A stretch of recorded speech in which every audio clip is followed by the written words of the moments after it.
Welcome students in my YouTube channel Amit Gupta Drug Pharmacology. Today we are discussing about the rheumatoid arthritis disorders.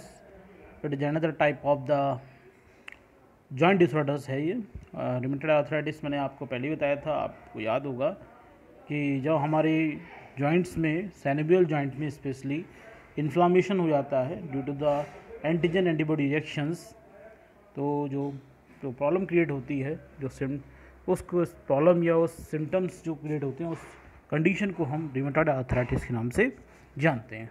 तो we start the rheumatoid arthritis.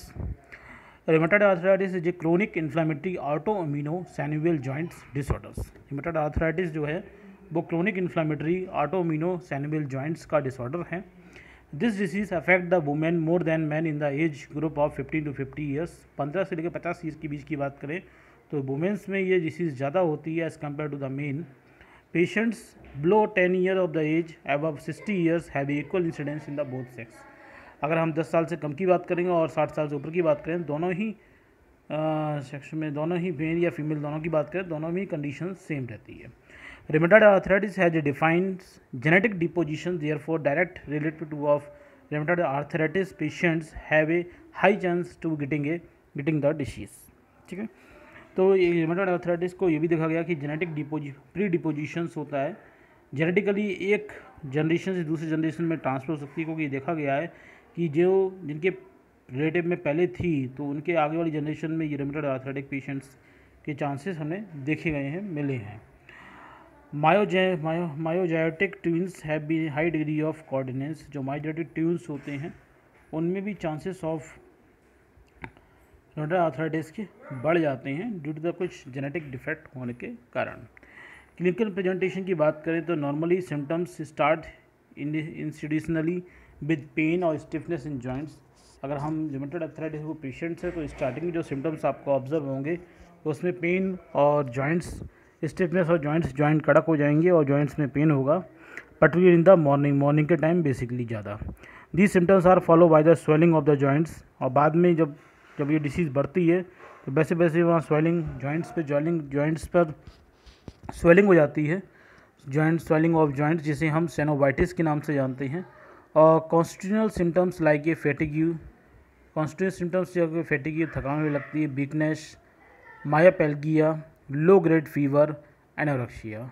इसके अलावा जो constitutional symptoms जो होंगे वो आपके फैटिगी होगी, थकान होगी, इसके अलावा वीकनेस है, लो ग्रेड फीवर रहेगा, एनोरेक्सिया यानी भूख का कम लगना, ये सब सिम्टम्स हो जाते हैं। The joints are inflamed and painful. Joint inflamed होंगे, पेनफुल होते हैं। The chronic synovitis and lack of exercise में lead to the loss of range of motions. अगर क्रोनिक साइनोवाइटिस हो जाती है, यानी क्रोनिक साइनोवाइटिस मतलब क्रोनिकली साइनोवियल जॉइंट में बहुत ज़्यादा सूजन हो जाती है, स्वेलिंग हो जाती है, और कभी वो लैक ऑफ एक्सरसाइज के कारण क्या होगा कि lead to the loss range of motions. जो मोशंस होंगे साइनोवियल जॉइंट के बिल्कुल भी लॉस हो जाते हैं।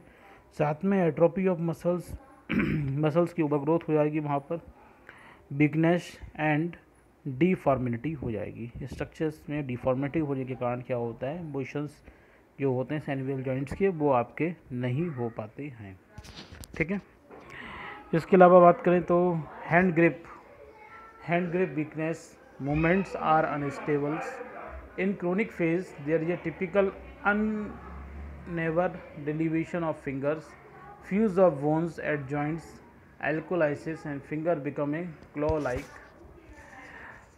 दूसरा क्या कह सकते हैं, हैंड ग्रिप वीकनेस। अगर किसी के हैंड के साइनोवियल जॉइंट्स में दिक्कत है तो वो हैंड ग्रिप वीकनेस होगी, किसी चीज़ को पकड़ नहीं पाएंगे, मूवमेंट्स अनस्टेबल होगा, मूवमेंट प्रॉपर तरीके से नहीं हो पाएगा। क्रोनिक फेज में क्या होता है कि अनब्लड डाइविशन फिंगर्स होती है, उनका मूवमेंट होता है, वो आपका डाइविशन नहीं हो पाता है। Fusions of bones at the joints, तो जोन्स होती हैं आपस में कुछ जॉइंट होने लगती हैं, जैसे हम एल्कोलोसिस कहते हैं, या finger become a claw like. Finger में क्या होता है, टेढ़ापन आ जाता है, कुछ हल्की सी मुड़ी हुई दिखने लगती है इन द आर्थराइटिक पेशेंट्स में। Movement is gradually diminish and ultimately loss. हल्के हल्के मूवमेंट कम होने लगेगा सैनिवियल जॉइंट्स का, और बाद में अगर ये जब कंडीशन क्रोनिक हो जाती है तो मूवमेंट बिल्कुल लॉस्ट हो जाता, नहीं हो पाता है।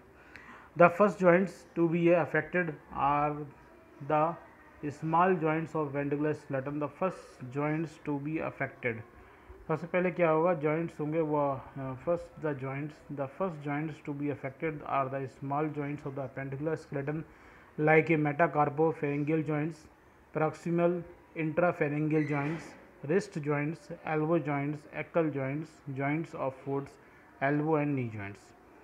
यानी कि पहले जो होगा वो अफेक्ट होगा अगर रिमेटेड आर्थराइटिस वो आपके स्मॉल जॉइंट्स और अपेंडिकुलर स्केलेटन में होता है। अपेंडिकुलर स्केलेटन मैंने आपको पढ़ाया था, यानी कि upper limbs and lower limbs. तो मेटाफेरेंगियल मेटाकार्पोफेरेंगियल जॉइंट्स मतलब क्या है, जो कार्पल्स और फेरेंगियल्स के बीच में जॉइंट होता है, वहाँ पर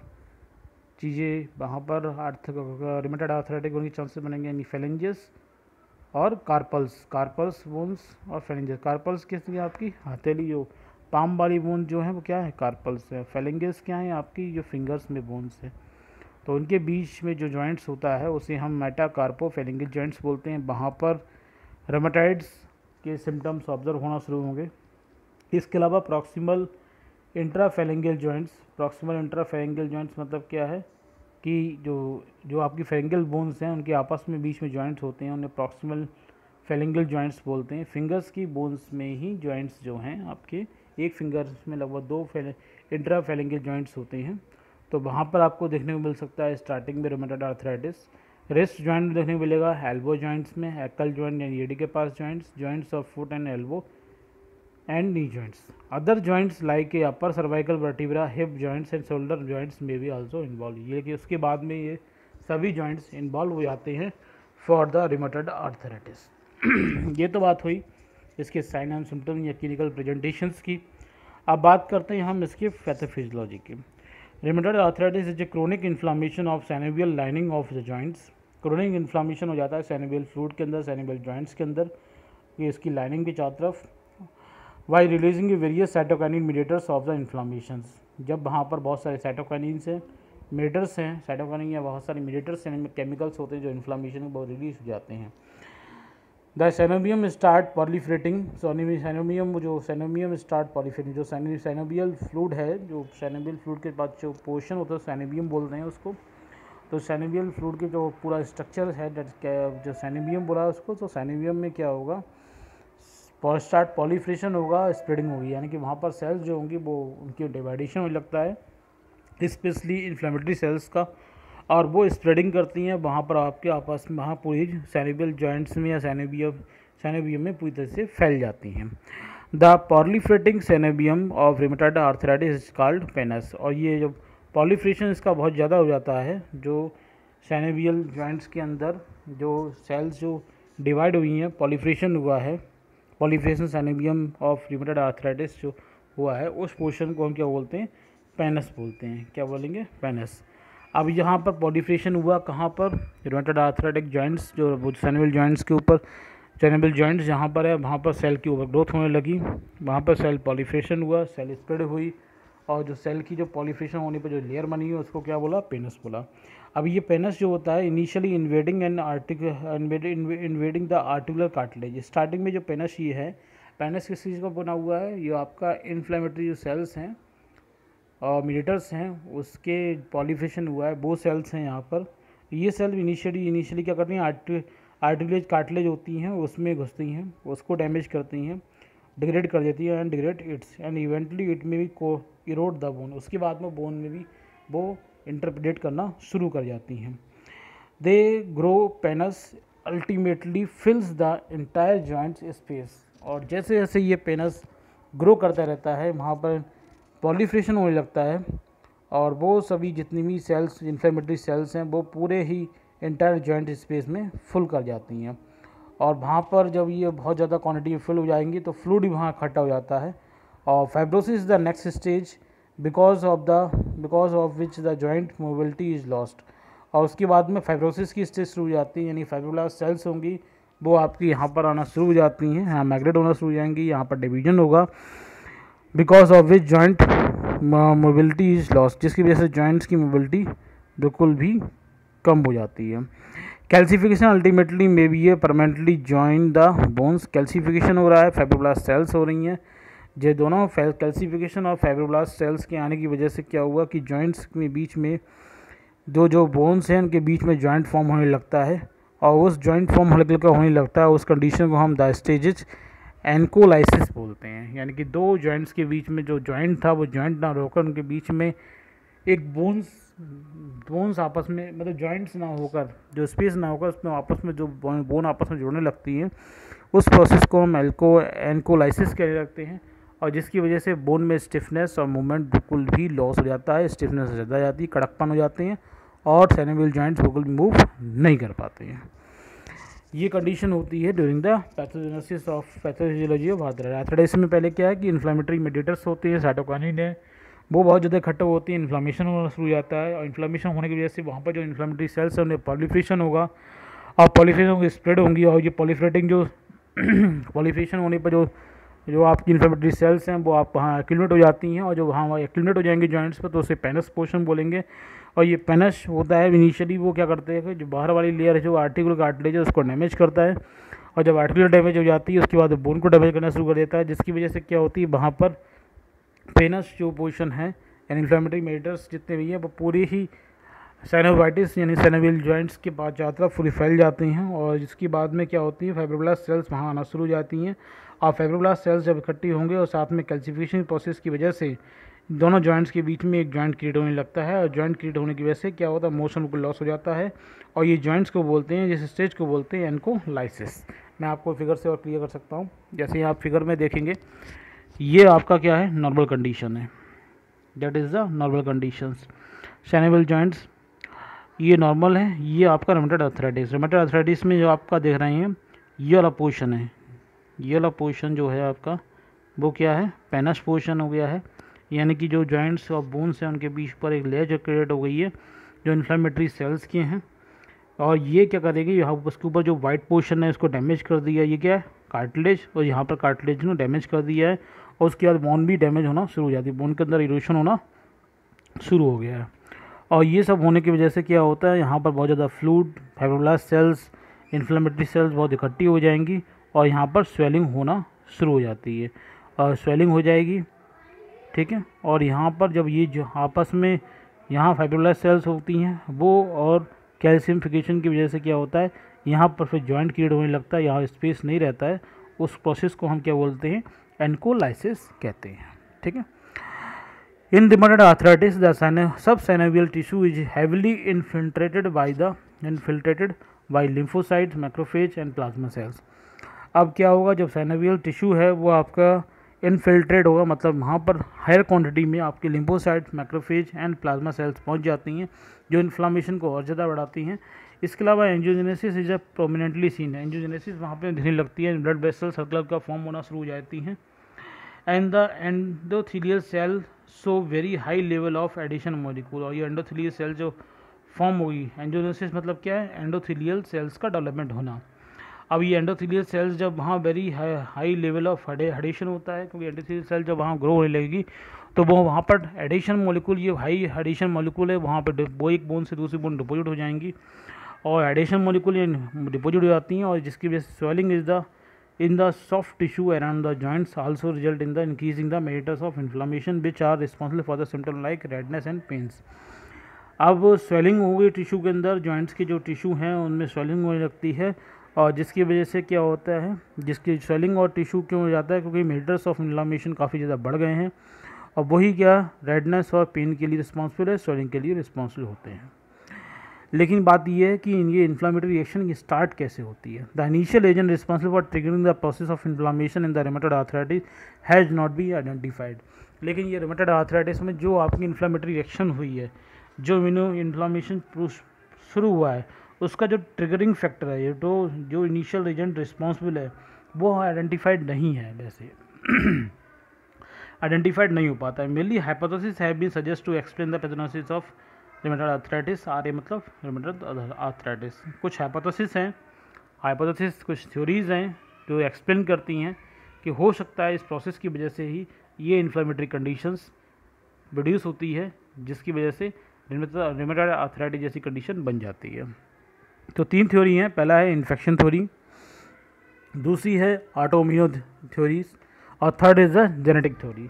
अगर पहले बात करते हैं इन्फेक्शन थ्योरी की, according to this theory the agent responsible for triggering the process of inflammations and tissue damaging in the rheumatoid arthritis may be A microbes. हो सकता है कि जो आपकी जो इन्फ्लामेटरी रिएक्शन जो शुरू हो रही हैं उसको और उसके टिश्यू डैमेज के लिए, टिश्यू डैमेज जो होते हैं रिमेटॉइड आर्थराइटिस में, उसके लिए रिस्पॉन्सिबल माइक्रोब भी हो सकते हैं। These microbes include a Epstein Barr virus, ERV, Epstein है, EF होगा, ठीक है, और पैरोबोवायरस, माइक्रोबैक्टीरिया और माइक्रोप्लाज्मा। ये सभी बैक्टीरिया देखे गए हैं कि ये इनके कारण क्या होता है, रिमेटॉइड आर्थराइटिस जैसे सिम्टम्स प्रोड्यूस होते हैं। The suggestions is supported by the following observations. The many infections disease produce pain and inflammation of joints like a symptom of rheumatoid arthritis. For the example of rheumatic fever. Rheumatic fevers भी bacteria virus की वजह से होता है और इसकी वजह से क्या होता है, rheumatoid arthritis की जैसे सिम्टम्स भी प्रोड्यूस हो सकते हैं। हो सकता है कि माइक्रोब्स भी रिस्पॉन्सिबल हों। इसके अलावा most of the patients sorry कहाँ गया,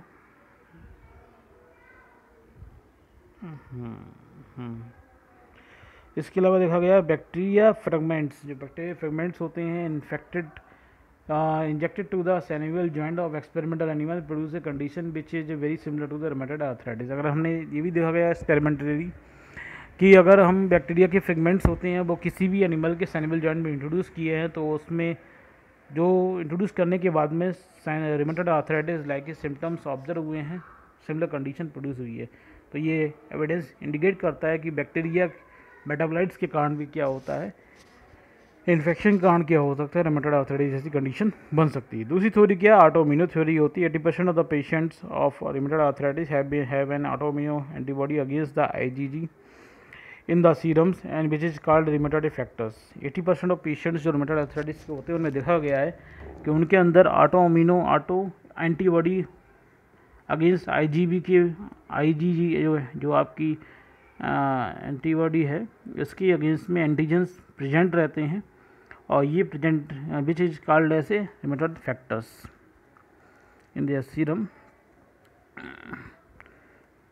ठीक है। तो rheumatoid factors may not be responsible for the triggering of rheumatoid arthritis but it is certain contribution to process of inflammation of the joints. लेकिन ये भी नहीं कह सकते कि रिमेटॉइड फैक्टर्स जो है वो आपका मे नॉट बी, वो डायरेक्टली रिस्पॉन्सिबल नहीं है रिमेटॉइड आर्थराइटिस के लिए, लेकिन ये कंट्रीब्यूट करता है process of inflammation of joints. इसकी वजह से क्या होता है कि ये बोन्स के अंदर इन्फ्लामेशन शुरू हो जाता है, इन्फ्लामेटरी रिएक्शन शुरू हो जाती हैं और इन्फ्लामेटरी रिएक्शंस की वजह से क्या होता है कि आपके जो जॉइंट्स में रिमेटॉइड आर्थराइटिस जैसी प्रॉब्लम हो जाती है। क्यों होती है ये देखते हैं आगे।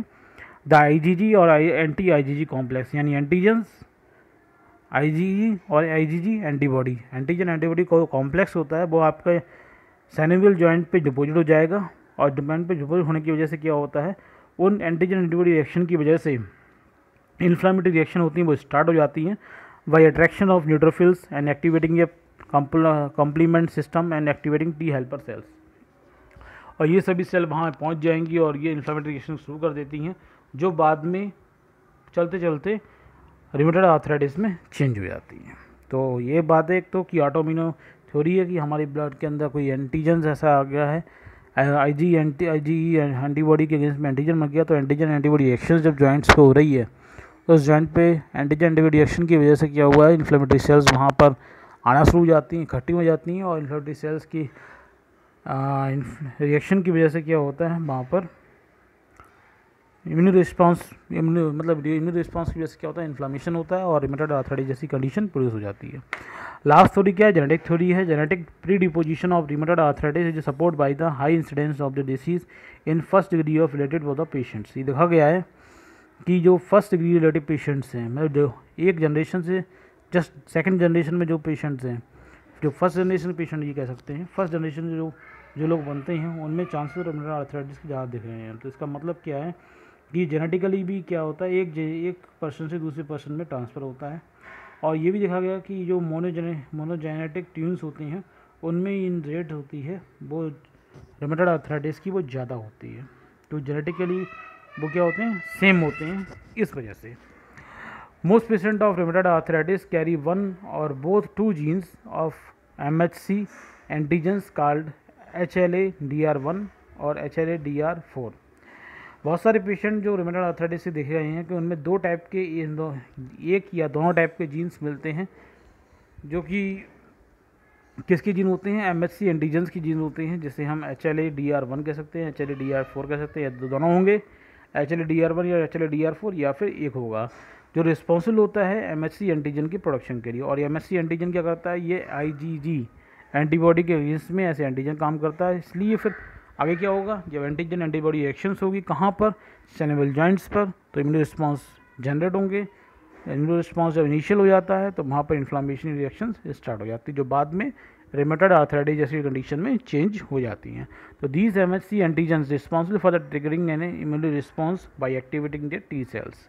तो ये MHC एंटीजन्स होता है वो रिस्पॉन्सिबल होता है इम्यूनो रिस्पॉन्स स्टिमुलेट करने के लिए, ट्रिगरिंग करने के लिए बाय एक्टिवेटिंग T सेल्स। तो इस तरह से आपका बेसिकली 3 थ्योरी हैं, इन्फेक्शन थ्योरी, ऑटोइम्यून थ्योरी और जेनेटिक थ्योरी। तीनों थ्योरी इसकी सजेशन है कि तीनों वजह से क्या होता है, हो सकता है तीनों में से कोई एक सी वजह से या तीनों की वजह से इन्फ्लामेटरी रिएक्शंस इंड्यूस हो जाती हैं, जो बाद में रूमेटॉइड आर्थराइटिस में चेंज हो जाती हैं। ठीक है, तो ये टॉपिक आपको समझ में आया हो तो वीडियो को लाइक कीजिएगा, कोई कन्फ्यूजन हो तो कमेंट बॉक्स में ज़रूर पूछिएगा, और आपको लगता है कि ये किसी को शेयर करने पर उसके लिए हेल्पफुल हो सकता है तो दूसरे ज़रूर शेयर कीजिएगा। और आपने अब तक मेरे चैनल को सब्सक्राइब नहीं किया है तो ज़रूर सब्सक्राइब कीजिएगा। नेक्स्ट वीडियो मिलेंगे नेक्स्ट डिसऑर्डर के साथ में, तब तक के लिए थैंक यू।